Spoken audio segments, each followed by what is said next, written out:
Hi everybody, how are you doing? Welcome back to another episode of our book club. And today we are reading secret number 39. Next week is the last secret. Make sure you have your new book, okay? Now today's secret is called Malicious Comments. So the author is talking about, I would like you to read. It's really, really worth it, okay? Don't just rely on the bits and pieces that I read, but it would be really helpful if you can actually grab one of these books and, highlight certain parts that are really important to you, etc., etc. But she's talking about, those times where you say something and then you say, "Oh, I didn't mean what I said, sorry." So she's going to talk about that. Let's have a look a little bit. It says, she's been in the church for a long time. She participates in the evangelism, in the church groups, and therefore she's an active member. Everybody knows her. She's part of the youth group. She tries to attend all the events and she helps as much as she can. But there is an issue. She has not seen any fruits of this effort in her personal and spiritual life. Where is the mistake, you ask yourself? Well, the answer is, I have no idea. Well, every case is different. And everyone needs to analyze himself. You need to stop and analyze yourself, she says. Your intentions, your attitudes, etc. Who knows you better than yourself? Only God does. I want to address the issue of acting like a sheep within ourselves when in fact we are wolves. Today I want to talk about malicious comments. What kind of comments are coming out of your mouth? So these are the kind of thing you need to think about. Perhaps you need to watch this video more than once. I really find it helpful because you get something extra every time you watch that you didn't pick up on the first time, So I think it would be good because this is a very important topic. So she says, what kind of comments are coming out of your mouth? Are you the type of person who makes comments straight away after things you see that you don't like or agree with? Now I ask you, what benefit are these comments bringing? Will they help you, or will they just be passed to another person with poison injected into them? Which means, will they do good to whoever is listening to those comments, or will you contaminate people with your poison? Because it is poison, okay? Malicious comments is poison that the person carries inside of her. And then she goes on saying, a young woman wrote to me a few days ago saying that she needed help. She had criticized the project and had made many negative comments about it. However, after becoming better informed about it, she discovered that the project was in fact a great idea and wanted to be a part of it. The issue now is that after so much negative propaganda, some people didn't like the idea of her joining the project. Can you see how it works? So she was always saying negative words about the project, and then afterwards she realized, it's actually good. And she wanted to join. So people in the project didn't really like the idea of her joining because of the way she sees things. Can you see how it works? We reap what we sow. Here comes the most important bit. Malicious comments are only the tip of the iceberg. Write this one down. Meaning that there is a bigger problem underneath. Task 39. So today's task is this. Depending on the type of comment, it may show.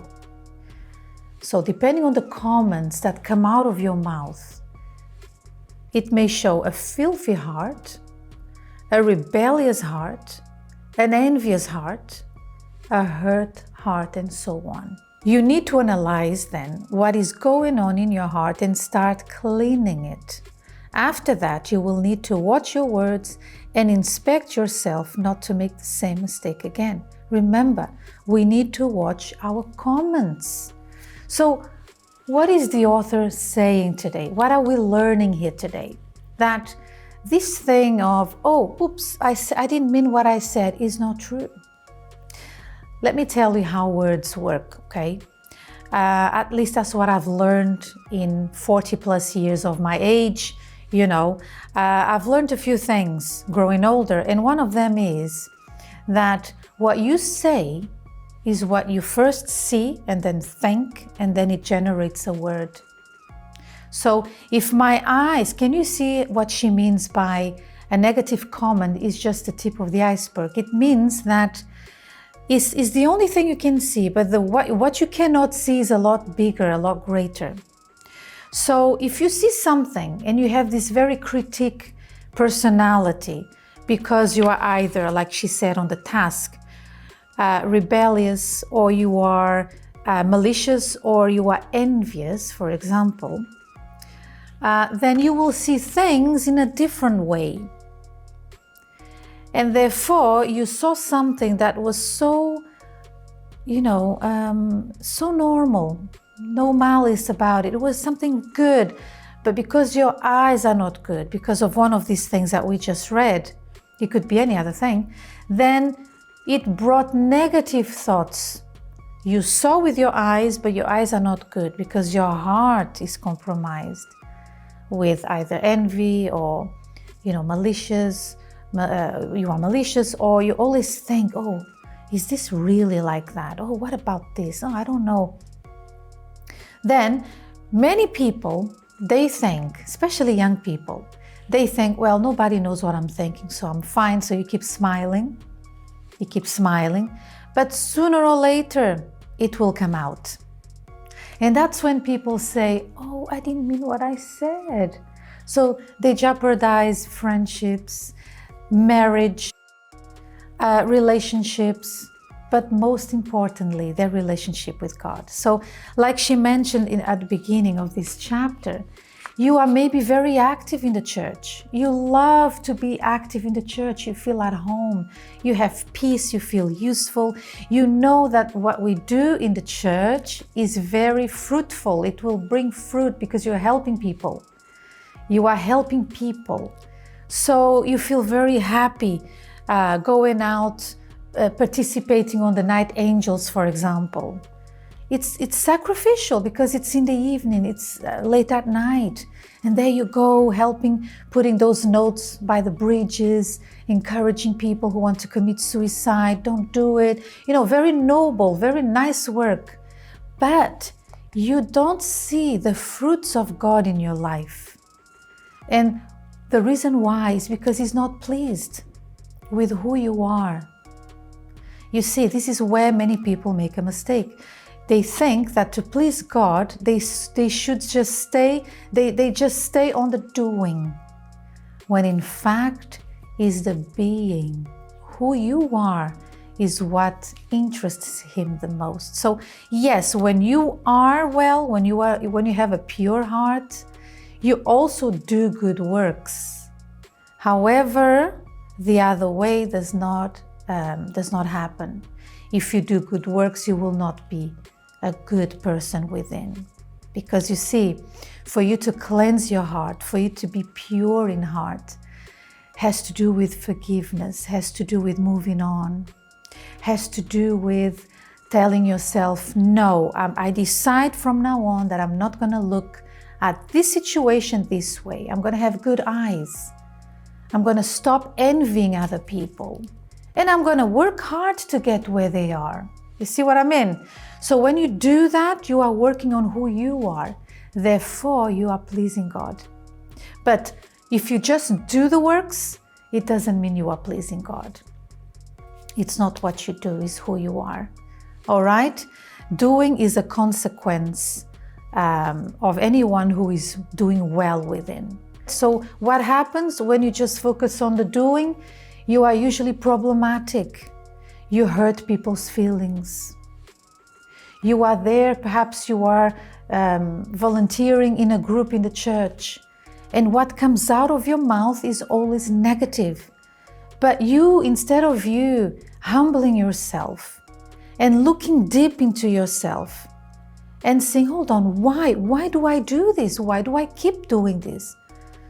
Then you are hurting people around you. You are pushing people away from you. And then also a potential husband, because we're talking to single girls here, although we know that many others, married or non-married, even boys watch our videos. But many times, look, what you say serves as marketing. We spoke about the most important part, which is to please God, okay? Salvation, right? But then think about any other area of your life. Let's talk about love life. Everyone wants to find the right person, isn't it? And be happy. However, maybe someone likes you in the same group that you volunteer in, but they will ask, oh, how is so-and-so? Oh, she's a very negative person.